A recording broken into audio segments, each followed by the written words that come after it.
All right, looks like we're live. So, welcome everybody who's tuning in this afternoon or morning, depending on where you're located. Uh, so, today I have Charlie here with me. He is a global security analyst, actually, our most senior global security analyst. And I am David Newman, as it says up there on the screen. I'm also a global security analyst here with RANE. I tend to focus on sub Saharan Africa. Charlie has covered sub Saharan Africa before, but also is primarily focused in the Middle East. And yet, today, we are going to be talking about the Islamic State, which is relevant, unfortunately, tragically, to both regions. So, if you were here with us before, just a few months ago, we talked about jihadist expansion in sub-Saharan Africa, but we've particularly focused on West Africa, and we were looking at different threats there. Today, we're actually going to flip it and look at the region more broadly, but focus specifically on the Islamic State. And as it turns out, good timing here.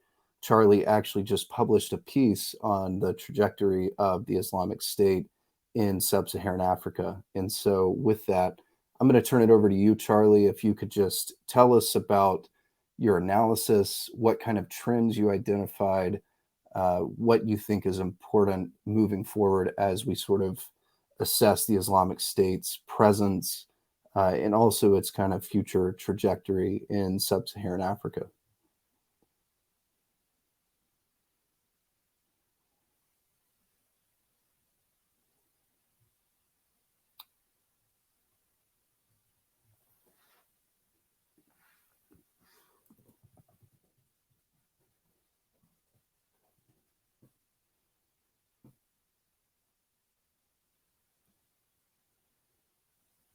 Hey, Charlie, real quick, for some reason, I can't hear what you're saying. I'm worried that our viewers may not be able to hear what you're saying either. Uh, Maybe you're on mute.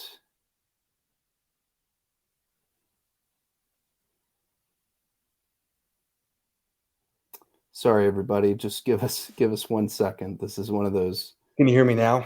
There we go. Yes, sir. We can hear you. So, Charlie, yeah, if you could just start from the beginning, that would be great. Apologies. So, technical issues, folks.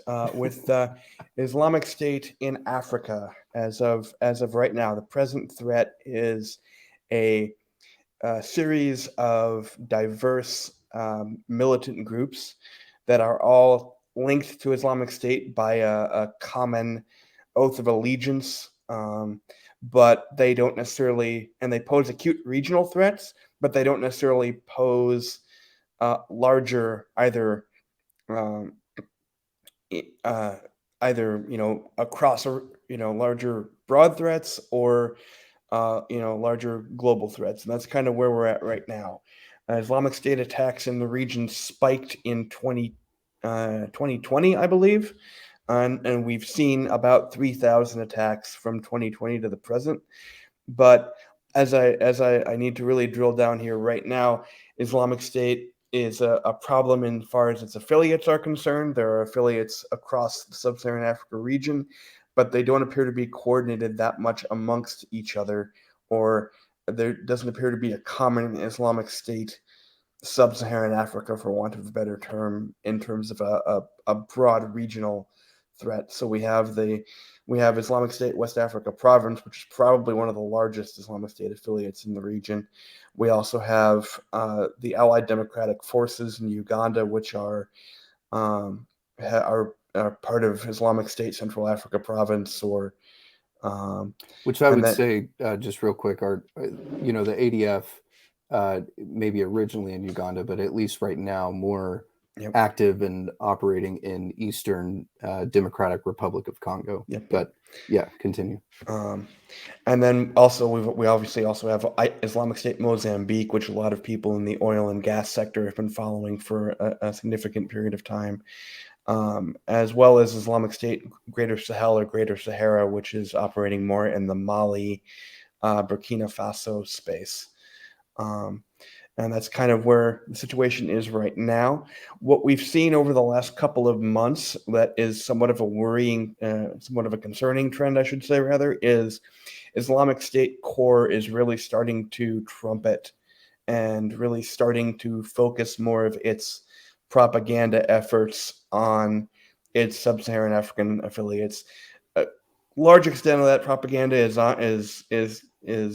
for West Africa province, but it does span Africa more broadly. In fact, in earlier this year, there was a call in the Islamic State magazine and Naba, which is the global Islamic State publication, to for fighters to emigrate to Africa to wage jihad against well, in that case, local Nigerian or other forces. But the idea put forth in the article is that sub-Saharan Africa can be a base for jihad, given how poorly fortunes have gone for Islamic State in Syria and Iraq as of late. And that's kind of the more worrying trend, or more worrying point, is the core is really starting to devote more resources to these affiliates.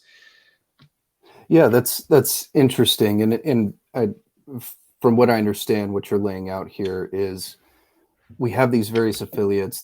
They're operating in often completely different regional contexts or geopolitical contexts. I mean, if you look at what they're operating in Mozambique, what they're facing in Mozambique versus how they're operating as ISGS, for example, in Mali and Burkina Faso and Niger, is going to be definitely different. And at least from what I think you're saying, there doesn't seem to be some super centralized command and control, or at least coordination between those affiliates. Is that correct? Yeah, that's the situation right now. Is there appears to be financial ties between the various affiliates. They probably all get money from the same financial sources, or at least from from a number of financial networks, which we can talk about later. You actually just wrote an interesting piece on one as well. Um, but there doesn't appear to be a broad command and control coordination synchronizing all of the work of all the various sub-Saharan Africa affiliates. And so that's kind of where we're at. We're kind of in a fairly early stage where there isn't an Islamic State sub-Saharan Africa, for want of a better term, or a big, large apparatus, the same way we had a cross-regional or a cross-border apparatus in Iraq and Syria. There isn't that same that same level of like one defined command and control structure. Yeah, I mean, I see what you're saying. I think I would push back a little bit. And yes, totally agree that we are not in the stage where there is an established caliphate, for example, like we saw in Iraq, that spanned borders. But at the same time, I think especially if you look at ISGS and ISWAP, the West Africa province, that's yes operating in Nigeria, but also concentrated in that Lake Chad basin region. So it is still affecting. It's still carrying out attacks in a cross border fashion, and that in part is the biggest concern that we have for West Africa, like we talked about, where and of course we don't just have the Islamic State operating there. We also have Al Qaeda and its affiliates that are really probably control even more territory. But even if you just look at ISGS, I mean, one of the things that I've written on recently and have been following is their expansion eastward in Mali. And so,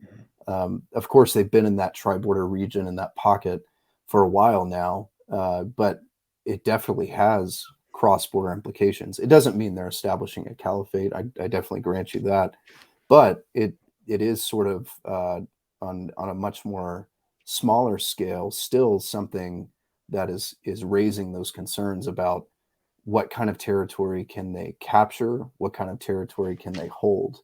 But of course, there's going to be constraints to that, which is actually something I wanted to ask you about next. Is even if we're not seeing this sort of unified, massive umbrella of Islamic State, sub-Saharan Africa, for example, which I don't even think would necessarily make sense for the group, given that they're operating in such a broad geographic scope. Um, what kind of I don't know what kind of constraints are there to the Islamic State, and maybe we tackle this by specific province or affiliate, but what kind of constraints are we looking at to that could actually limit each group or each affiliate's growth in their specific contexts? So in the broad strokes, I would say one of the bigger ones is competition with other jihadists. Mm. Or they kind of come in different categories. You have competition with other jihadists. That's especially true in the both the West Africa, but also the Sahel context, where you have JNIM and other Al Qaeda affiliates still being much more established, having a longer track record, having more resources, and just generally being more capable than their Islamic State counterparts. Even though ISGS is growing, it still faces a challenge from JNI from Jama al-Nusra Muslimin um, in in in Uganda and to a lesser extent, or well, Uganda slash DRC, and then also in Mozambique, um, you've got territorial constraints insofar as there's a fairly large multinational security force in Mozambique that's trying to control the growth of Islamic State. Um, And I think eh, they have. I mean, yes, especially when you look at sort of yeah, the mapped attack data, you can see where the group has expanded its scope of attacks in Mozambique, but at the same time, uh, mhm, they did lose a lot of territorial mhm, control, especially compared to what they were able to accomplish in the first years of their insurgency.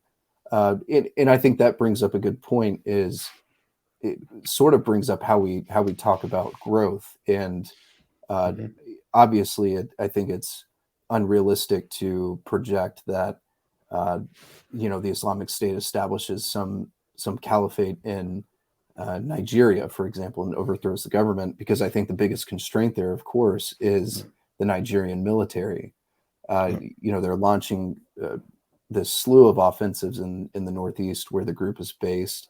It does have ripple effects in that it can drive uh, Islamic State cells, fighters to spread further across the country, which is what we're seeing, and even in the recent, terrorist attack threat warning that was issued by the U.S. Embassy, they do pose a threat to Abuja now because they've expanded.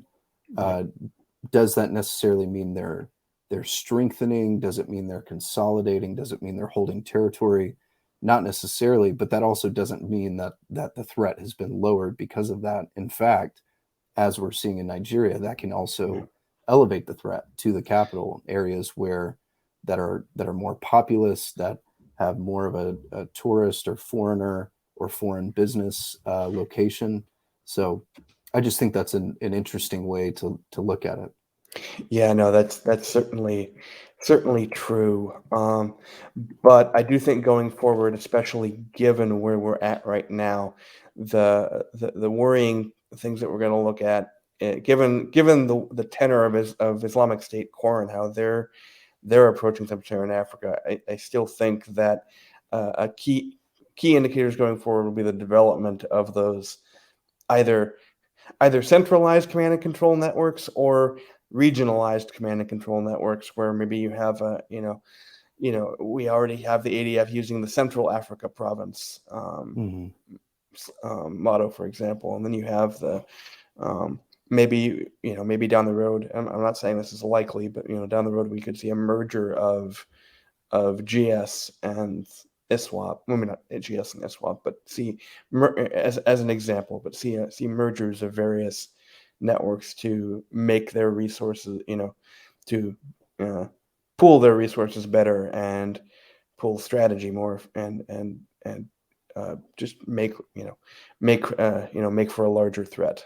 Yeah, yeah, no, that's definitely true, and I think that speaks to why uh, Mhm, geographic expansion can be so concerning. One, because it causes spillover. It creates a problem for neighboring countries that may have not had to deal with this kind of threat prior. This is a huge reason why we're we're so focused on tracking these developments in West Africa.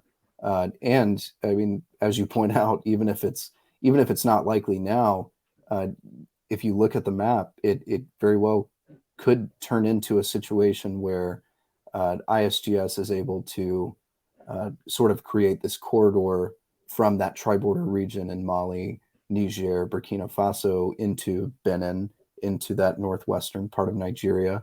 Of course, it would require a lot of success for both Yep. ISGS Yep. and ISWAP to be able to meet in the middle there. But I mean, that's one of those high impact scenarios that we would definitely be looking for. Yep. Um, the last question before we sort of close this out, Charlie, is um, you were talking about indicators that would sort of elevate this threat um, or create a more alarming trajectory for the Islamic State. And I think one of the questions that often gets circulated around is at what point would it be, or could it be, that one of these IS affiliates uh, reaches the point to where they can stage a larger external attack, and by external, not just Yep. outside of the country that they're currently waging an insurgency, but somewhere broader, more far-reaching, the whole far enemy Yep. concept.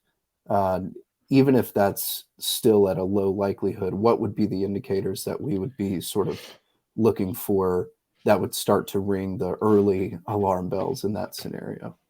So a couple things I would look for is one of the big ones is foreign fighter flows. Like I say, we've had this call for foreigners to emigrate to Africa, but we haven't seen the large scale flows of foreign fighters to Mm, the various affiliates in sub-Saharan Africa. So we're not seeing an Afghanistanization of the sub-Saharan African jihadist environment, at least yet anyway.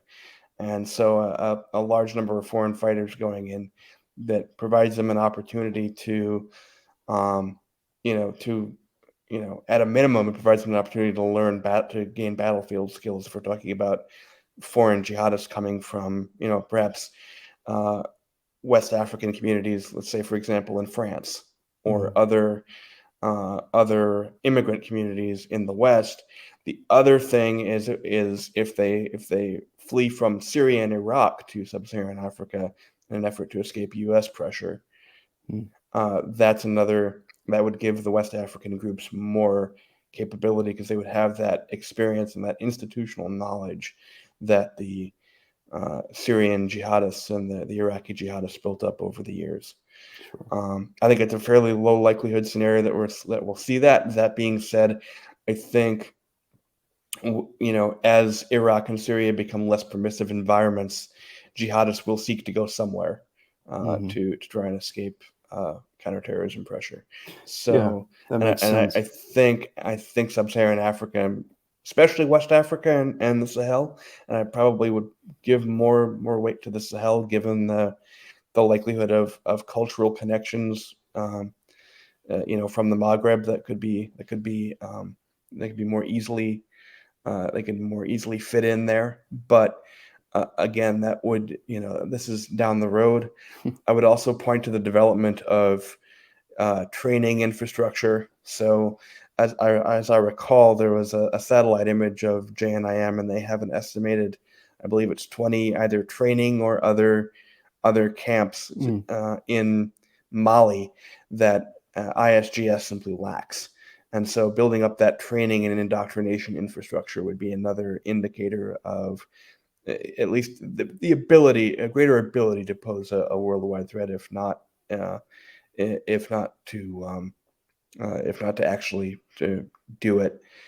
And then yeah, yeah. I would just say, and I'm sure you were getting to this, but one of the biggest constraints, or what will especially temper their ability to do that, and really not so much their ability. I guess what I'm actually focusing on is that even in a part of the intent of these groups, which are, as we pointed out before in previous analysis, as you talked about in this conversation, are are incredibly localized in Mhm. even just in their aspirations, Yeah. in waging an active insurgency in Mali that's Mm. that's necessarily going to constrain even Yeah. their desire, their intent, even if it's coming from the core, to Yeah. stage some kind of far enemy attack. I think that's one of the major things, aside, Yeah. counterterrorism pressure aside, Yeah. uh, counterinsurgency efforts, things like that. It will also boil down to aspirations and a command and control structure Yep. that would even be able to facilitate or galvanize that kind of action.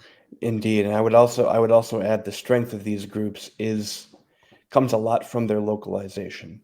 So Mm, their ability to relate to local communities, their ability to maintain an insurgency within their local communities is a strength, and a large influx of foreign fighters could potentially, it adds a strength insofar as it would add a tactical combat experience, but it may detract from their local appeal, yeah, or their ability to appeal locally.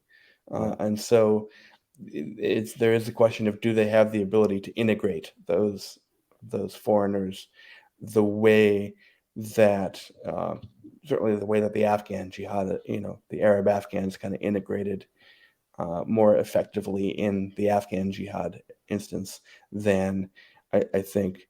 Um, and then there are other issues than I think in the sub-Saharan African context. And then there are also other issues of race and other cultural issues that come into play as well. So, Mm. um, you know, uh, Not to mention sheer geography.